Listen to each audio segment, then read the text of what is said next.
President Trump just announced his tariffs on Mexico and Canada will go into effect on March the 4th. He also said China will be charged an additional 10% tariff. Peter Navarro joins us. He's Mr. Trump's senior trade and manufacturing advisor, joining us now. Why the extra 10% tariffs on China, Peter?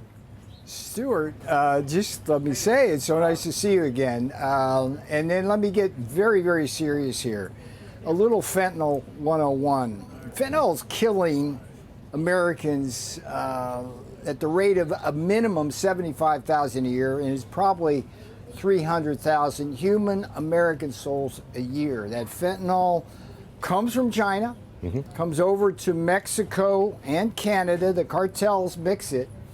And it's not just the fentanyl that kills, Howard. This stuff is so low cost that it's used to spike heroin, cocaine, methamphetamine. And by the way, people out there taking Xanax or Oxycontin, a lot of that can be counterfeit, and it's laced with fentanyl. It makes it more addictive, and it makes it more potent. So the president is seeing all this information. He's been watching this, and people are dying, and we're not seeing enough progress on that. It's just as simple as that.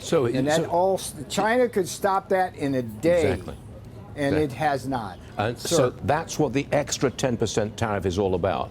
Do something about fentanyl and do it now. That's the negotiating here. Okay, then we've got the president is threatening to slap a 25% tariff on imports from the European Union.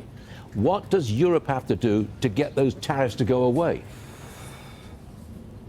Reciprocal trade. It's a beautiful concept, Stuart. And what President Trump is trying to do is a major restructuring of the international trade order, as they call it, which has been set up to fleece Americans. We have, and this is a fact, dispute me if you want, we'll have that conversation, but it is a fact that every major country in the world which we have trade deficits with, including all the ones in the EU, have both higher tariffs and non-tariff barriers. And I love to use the example of cars. If you take a $50,000 BMW, make it in Bavaria, gets on a boat in Bremerhaven, comes on over here.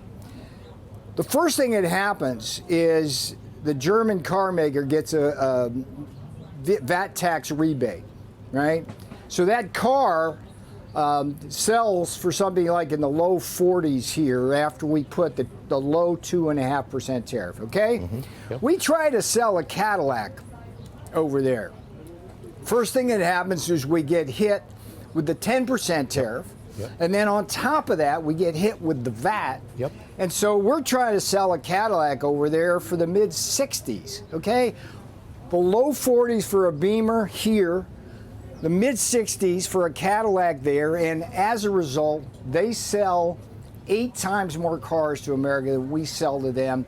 As a result, we have a more than $200 billion trade deficit with the EU. So when you ask me what Europe can do to avoid a reciprocal tariff, what they have to do is treat us fairly so that we're in a situation where the tariffs are lowered, but also the non-tariff barriers, the VAT, and we're in a situation where the trade is balanced. That's what we're looking for, and that's the fairest thing in the world. But that was a very good explanation, the Beamer and the Cadillac. I mean, that speaks to me, Peter, and I can understand these things. I've got one more for you.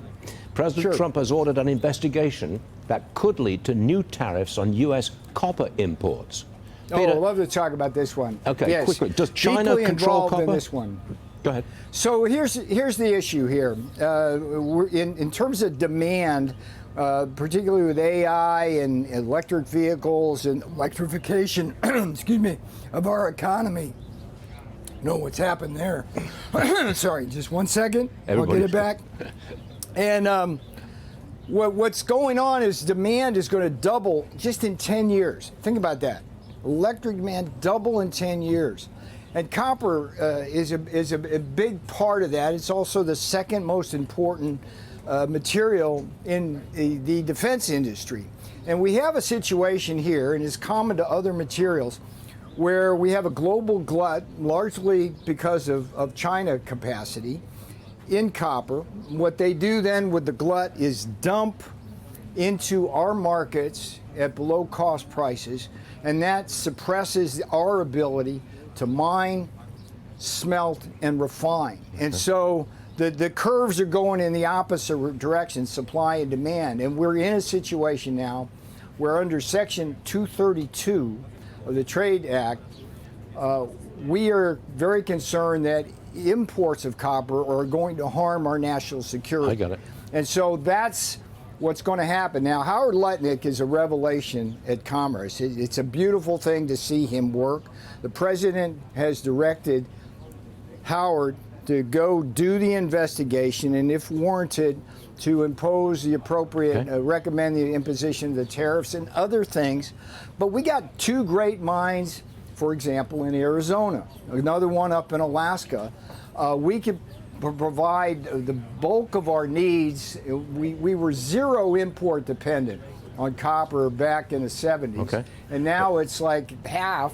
And so we're going to move full square on that, as we do with lumber. Peter, I want you to come back on the show more often, because you have a great way of explaining somewhat complicated trade issues. Come back and see us again soon, Peter. We miss you. Praise from the master, my friend. Oh, stop it. That's flattering, I know it. But I like it. Thank you, Peter.